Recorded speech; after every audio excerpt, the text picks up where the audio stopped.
¿Cómo les va? ¿Cómo están? Vamos a ver en este video inductores, que es un componente más de la electrotecnia. Básicamente la electrotecnia se compone, digamos, de tres elementos básicos, pasivos.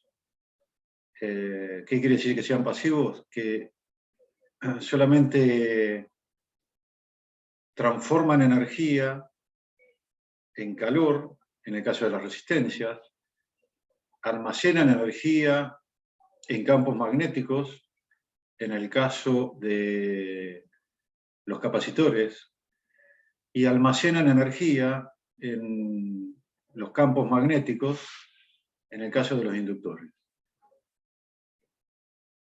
La almacenan y la transforman en calor. Ese es un proceso irreversible, las resistencias.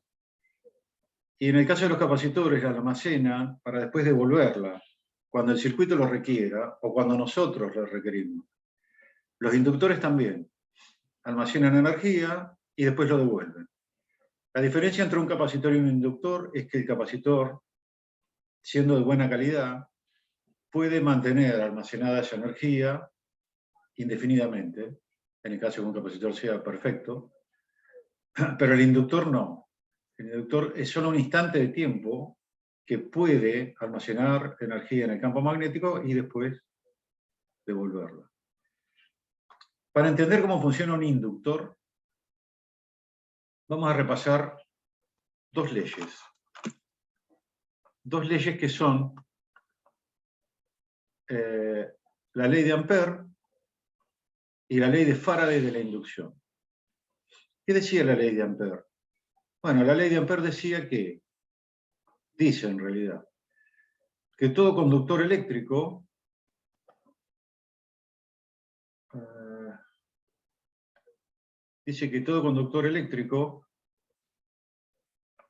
por el cual circula una corriente I genera alrededor de él campos magnéticos o líneas de campos magnéticos, ¿no?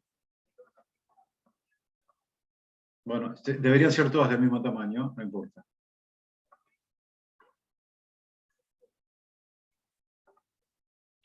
Cuando yo tengo un conductor en el cual circula una corriente eléctrica, ¿se acuerdan de la regla de la mano derecha?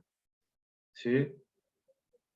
Me está diciendo que genera líneas de campo magnético concéntricas al conductor, que dependen de la intensidad de la corriente y esto debería ser una flecha, ¿sí? Depende de la intensidad de la corriente eléctrica en amperes y depende de la distancia del conductor. Eso dice la ley de Ampère. Se acordarán también de la ley de Faraday, que me decía que si yo tengo una barra conductora atravesando un campo magnético, las flechitas me decían que el campo magnético es perpendicular al plano, en este caso de la pantalla. Cruces son líneas de campo ingresando a la pantalla, y puntos son líneas de campo saliendo de la pantalla. Si esto se mueve a una cierta velocidad v, lo que pasaba era que aparecía acá una FEM inducida, más y menos. La regla de la mano izquierda. Regla de la mano izquierda, ¿sí? Velocidad, campo magnético al dedo mayor, y la fuerza de los electrones se separan, entonces me genera una FEM. Acá tengo una FEM inducida, una fuerza electromotriz inducida en un conductor. Si este es un conductor, líneas de campo, bueno. Entonces el movimiento relativo entre un conductor y un campo magnético genera una tensión en un conductor. Eso es lo que me está diciendo la ley de Faraday. Y la ley de Ampère lo que me está diciendo es que todo conductor eléctrico genera alrededor de él un campo magnético. Si yo conozco estas dos leyes, puedo conocer cómo funciona un inductor. Bueno, vamos a tratar de dibujar, ahora sí, un inductor, habiendo repasado un poquito todo este tipo de cosas. Vamos a dibujar. Supongamos que tengo un material ferromagnético. ¿Qué es un material ferromagnético? Un material ferromagnético es... vamos a dibujar el alambre en azul. Ahí está. Un material ferromagnético es un material el cual yo puedo orientar. Supongamos que esto es hierro, silicio. Y puedo imaginar que acá tengo, dentro de él, microimanes chiquititos, a ver si, todos desorientados,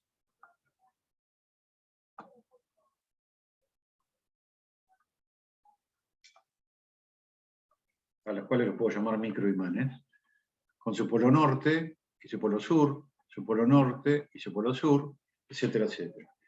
Si yo en este material lo sumerjo en un campo,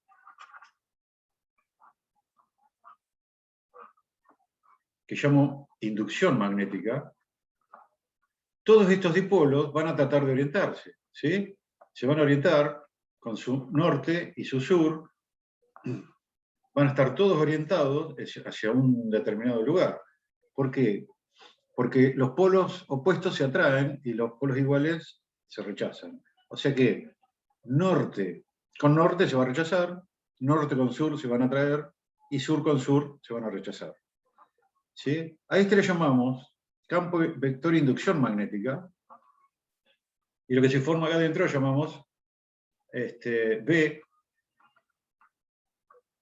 que es el campo magnético mismo. Entonces, si yo trazo una curva de todo eso que tengo ahí, tratando de hacer los ejes cartesianos,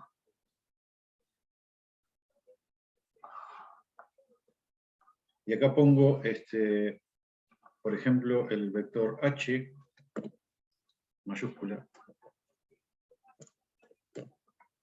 y acá pongo el vector D, y volviendo a dibujar así, los ejes cartesianos, como si fuera X, Y. Bueno, a este vector lo llamamos vector de inducción magnética y a este lo llamamos campo magnético. Lo que voy a obtener, a medida que yo voy aumentando, se acordarán de esta curva, que se llama curva de campo magnético.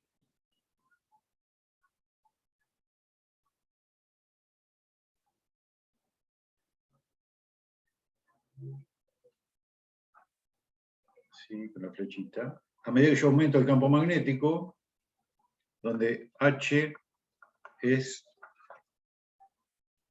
N por I es la corriente y N la cantidad de vueltas de alambre, y B es mu por H. Mu es, se llama permeabilidad magnética del material, en los materiales ferromagnéticos es un valor alto, y me da una idea de cómo yo puedo orientar y a cuánto puedo orientar esos dipolos. ¿Sí? A esta curva se llama curva de histéresis.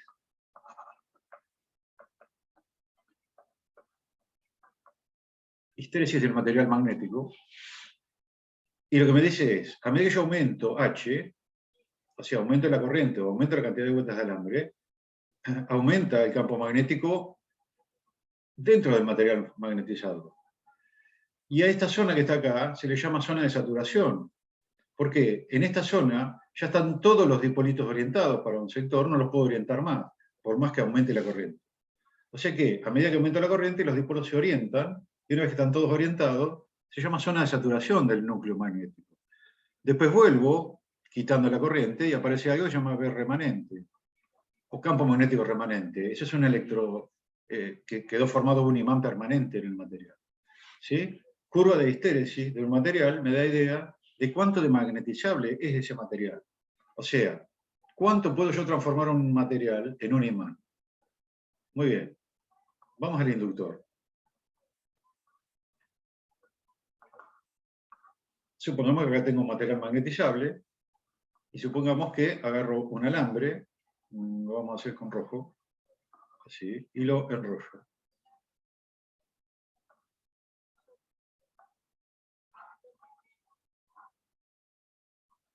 Bueno, y ingreso una corriente, el mismo alambre, le doy n vueltas de alambre, ¿sí? N vueltas de alambre en el material, y a cada vuelta le llamamos espira. Entonces, ¿qué va a hacer la corriente? Bueno, el alambre es uno solo, entonces la corriente va a circular por ese material, ahí, ahí, ahí, ahí y ahí. Veamos qué pasa. Circula una corriente por el alambre, lo enrollo, de tal manera de formar algo que se llama solenoide o bobina. O bobina también llamada. ¿Qué es lo que sucede? Bueno, alrededor de este alambre se forma un campo magnético. Si yo formo con una cruz este tramo que estoy viendo acá, la primera espira, va a generar un campo magnético alrededor, cuya línea de campo va a ser perpendicular, ingresando, la cruz lo marca, y el punto de este lado. Pero si yo sigo el recorrido de este alambre y voy a la otra espira, es el mismo alambre, y tengo el campo magnético saliendo de este lado y entrando de este. Con lo cual, entre espira y espira se anulan. Tengo una línea de campo que ingresa y una línea de campo que sale. O sea que entre alambre y alambre no hay espira, no hay campo, perdón. Pero sí va a haber, y si yo lo dibujo con otro color, vamos con un verde, lo que va a pasar es lo siguiente. Se van a concentrar las líneas de campo por dentro.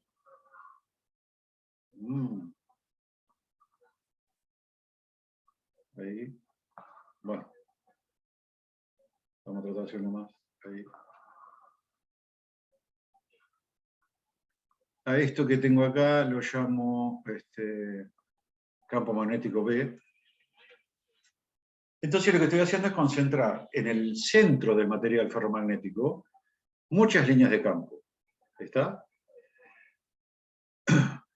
Hasta ahí aplicamos la ley de Ampère. Un conductor conduce una corriente eléctrica, genera un campo magnético, y al enrollarlo lo que hago es un efecto multiplicador. ¿Sí? Depende de la cantidad de vueltas de alambre, N, y depende de la corriente eléctrica, I. Más corriente circula, más intenso es el campo, más vueltas de alambre tengo, más cantidad de líneas de campo magnético tengo.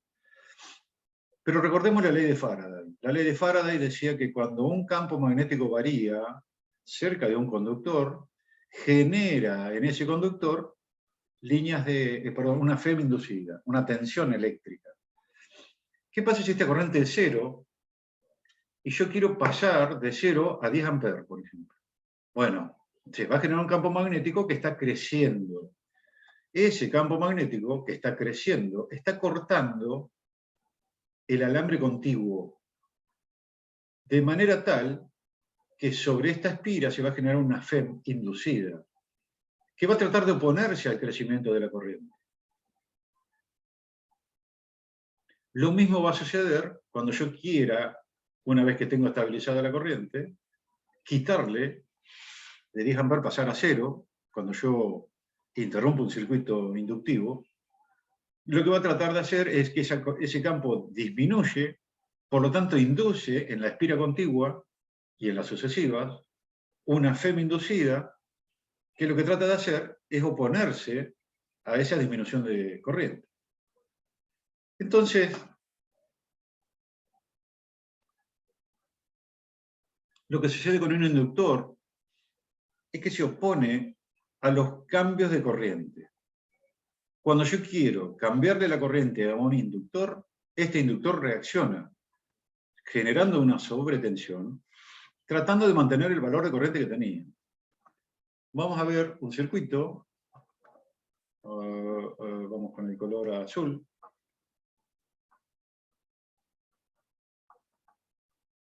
Vamos a poner así.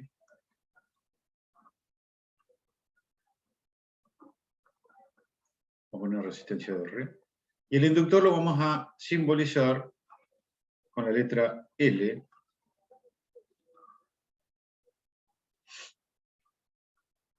Esto se mide en henries. Y esto se mide en ohm.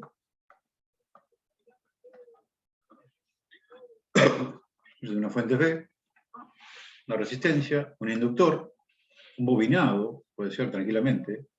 La mayoría de las cargas son inductivas. ¿Qué sucede en este circuito? Una resistencia en serie con un inductor, o tranquilamente puede ser el inductor y simbolizada la resistencia del alambre con el cual está hecho, un valor en ohm cualquiera.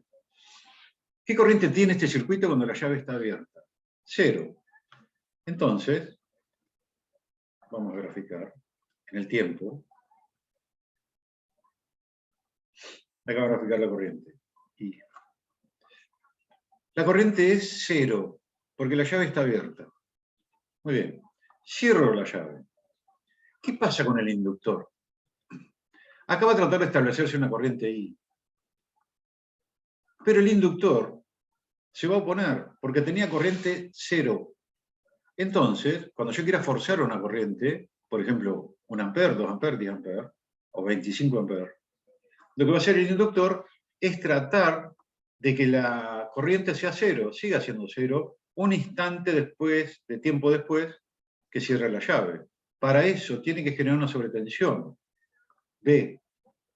Y en este caso tiene que ser de este valor, positiva abajo y negativa arriba. Perdón, esto está mal. A ver si lo puedo borrar. Ahí está. Es negativo acá. ¿Por qué? Porque yo quiero forzar una corriente. Para que, si yo quiero forzar una corriente desde el circuito externo y el inductor va a tomar una polaridad para que la corriente sea 0, lo que va a hacer es generar una corriente invertida, de tal manera que esta I menos esta I sea 0. Después, a medida que se va formando el campo magnético, llega a un valor y esta corriente es B sobre R. Porque un inductor en realidad debería tener resistencia 0, un inductor ideal. Esta es una ley exponencial y es igual a B sobre R por E a la menos T sobre R sobre L menos 1. Donde T es el tiempo, R sobre L se llama constante de tiempo tau, como en el capacitor. ¿Sí? Perdón, L sobre R. Mayor es la inductancia, mayor es la constante de tiempo. Acá va al revés. L sobre R. Tau, L sobre R. Constante de tiempo se llama del circuito y se mide en segundos. O sea que un inductor de 1 Henry con una resistencia de 1 ohm tiene una constante de tiempo de 1 segundo. ¿Eso qué quiere decir? Que esto, un segundo después, va a tener el 63% de la corriente final. Ahora, ¿qué va a suceder una vez que está establecido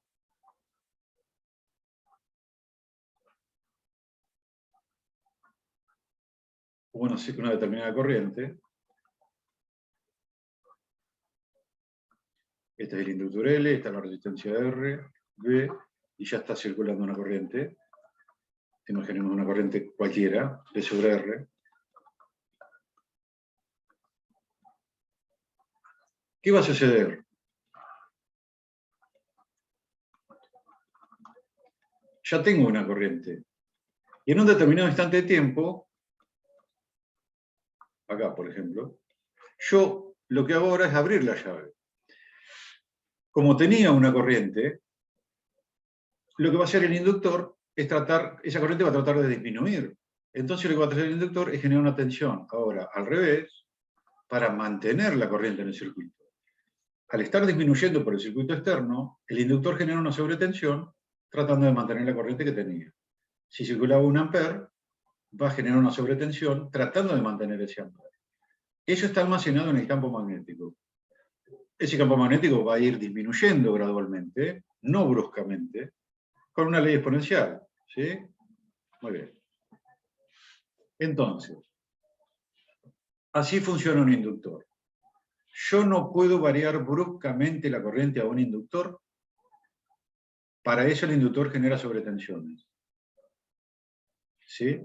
Así como en un capacitor yo no podía variar bruscamente su tensión, porque absorbía corriente, en un inductor lo que no puedo es variar bruscamente la corriente. Es como un resorte. Si imaginemos un resorte, vamos a suponer que acá tengo una pared, esto quiere decir que es una pared fija, y supongamos que acá tengo un resorte. Resorte. ¿Qué pasa cuando está en reposo? Bueno, yo tengo una cierta separación, una distancia. Si yo aplico una fuerza comprimiendo el resorte aplica una fuerza contraria. Y si yo aplico una fuerza tratando de estirar el resorte aplica una fuerza contraria. Entonces, el inductor funciona de una manera parecida. ¿Sí? Y ahí aparece una ley que se llama ley de Faraday, Lenz, que dice que la tensión en un inductor, es menos L por la variación de corriente, la derivada de la corriente respecto del tiempo. Si ya vieron derivadas, saben de lo que estoy hablando. Siempre menos, ¿por qué? Porque se opone a los cambios de corriente. Estos son cambios de corriente. Y L, que se mide en Henry. Después, el cálculo de un inductor no es para ustedes, pero depende del área del alambre, depende de la superficie, depende de la cantidad de vueltas, depende de un montón de cosas. ¿Se acuerdan cuando vieron transformadores? Que teníamos un primario y un secundario. ¿Sí? N1 y N2. Bueno, esto también es un inductor. Y esto también es un inductor. ¿Para qué se usa un inductor? Bueno, en corriente alterna está permanentemente oponiéndose a los cambios de corriente. Rápidamente les explico que dos inductores en serie, ¿cómo conecto dos inductores? Puedo conectarlos en serie o paralelo. En serie, lo que tengo es un inductor L1, un inductor L2, y hay algo que se llaman puntos homólogos. ¿Qué quiere decir? Esto tiene que ver con la forma que está enrollado el alambre. Una cosa es que está enrollado en un sentido y otra cosa es que está enrollado en otro sentido. Bueno, en serie va a tener dos formas, que pueden ser así o pueden ser así.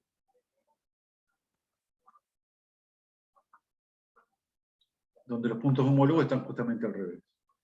En este caso, los dos inductores en serie los voy a reemplazar por uno solo, L equivalente, que es igual a L1 más L2 más 2 veces M, donde M se le llama inductancia mutua. ¿Qué quiere decir esto? M. Tiene que ver con la cercanía geométrica del circuito de los dos inductores. Si los dos inductores están lejos, el campo magnético de uno no afecta al campo magnético del otro. Pero si están cerca, muy cerca, cuando pase corriente por un inductor, genera un campo magnético que indefectiblemente va a alterar el campo magnético del otro inductor. Entonces, tiene que ver la cercanía en el circuito. Si los dos tienen el mismo sentido de arrollamiento, la inductancia equivalente va a ser L1 más L2 más 2 veces M. ¿Por qué? Porque la corriente en serie es la misma que pasa por este inductor y que pasa por este. Si este genera un efecto adictivo de inductancia, también lo va a generar este, por eso es 2 veces M. Y en el caso que sea de sustractivo, es L1 más L2 menos 2 veces M. ¿Sí? Acá, M. M es inductancia mutua. Inductancia mutua. En el caso de ustedes que van a ser técnicos, tranquilamente nos quedamos con esta parte de la ecuación.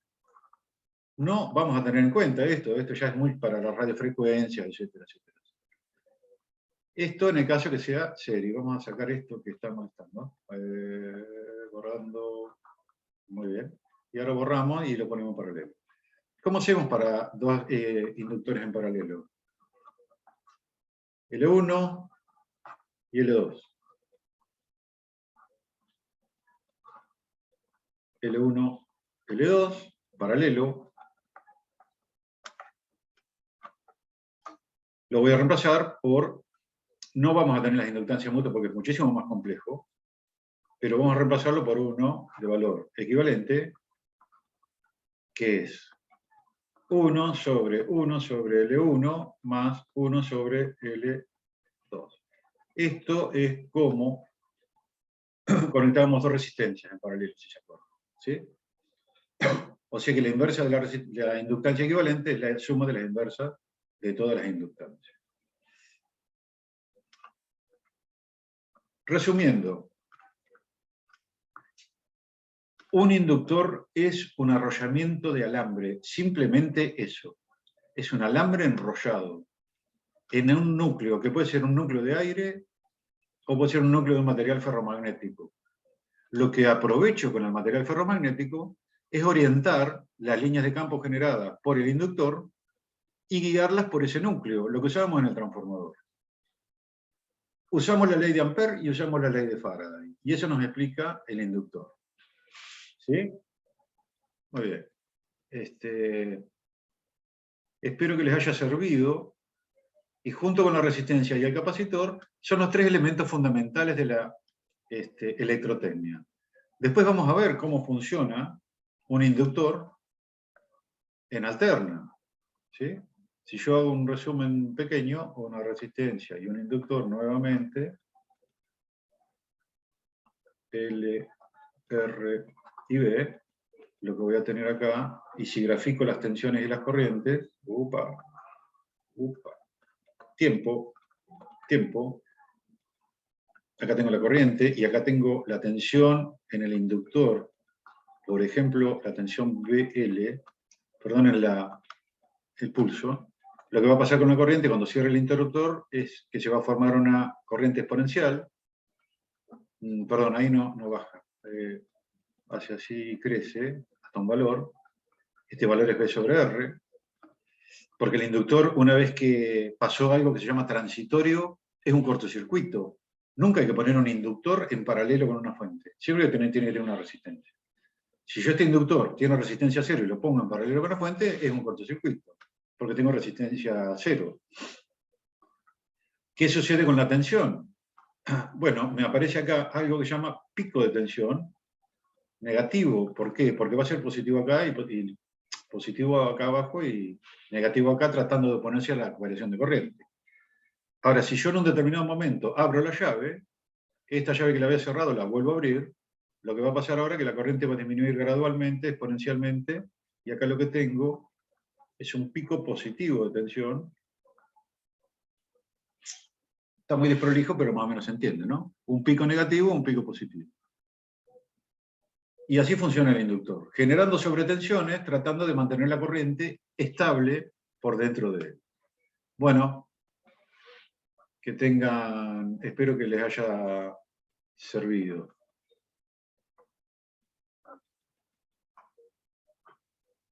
Y les mando un saludo grande, cualquier cosa me consultan. Chao.